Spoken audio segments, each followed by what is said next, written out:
Талай жанның жүрегіне жазылмас жара салған сұрапыл соғыс аяқталғанымен оның жаңғырығы әр майдангердің жадында. Бөрлі жерінен 4608 жауынгер ұрыс даласына аттанса, бүгінде олардың 4-еуі ғана қатарда. Ардагерлерге құрмет көрсету жас ұрпақтың парызы. Осыған орай Бөрлі ауданының әкімі Санжар Алиев өңірдегі соғыс ардагерлерінің үйлеріне барып, жеңіс күнімен құттықтады.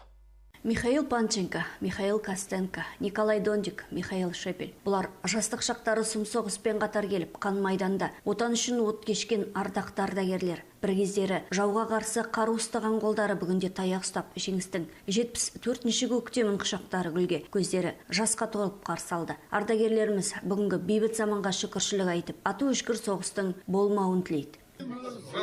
Спасибо за победу. Николай Иванович, я от имени Акима области разрешите поздравительную открытку и маленький презент от имени Акима области.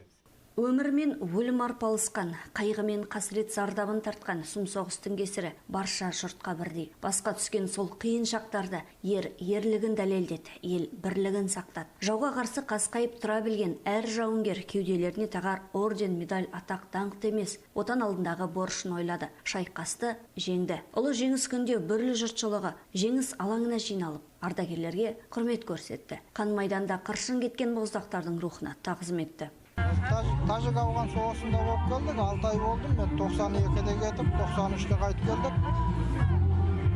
Бүгінгі күн ерекше күн, енді ұлы жеңіс күні болмағанда, осы күндер болмас еді бізге де енді. Ұлы отан соғысының ардагеріне рахмет айтқым келеді, бас иеміз оларға енді.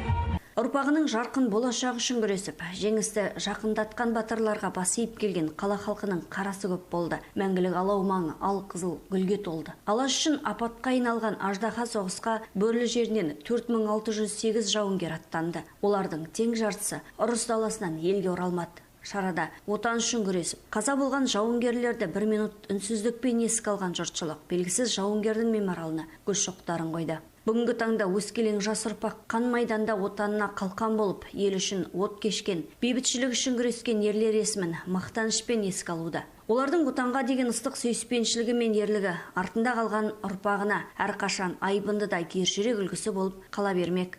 Бұл мейрам біріншіден осы ұлы отан соғысының ардагерлері, тыл ардагерлері, соғыстан кейін бұзылған мемлекетті көтерген ардагерлердің мейрамы деп айтуға болады. Біз осы мейрамды тек қана осы үлкен ата-бабаларымызға, соғыста болған, тылда болған ата-бабаларымызға құрметін басын иіп, әрі қарай осылай жастарға насихаттап жүру тиіспіз.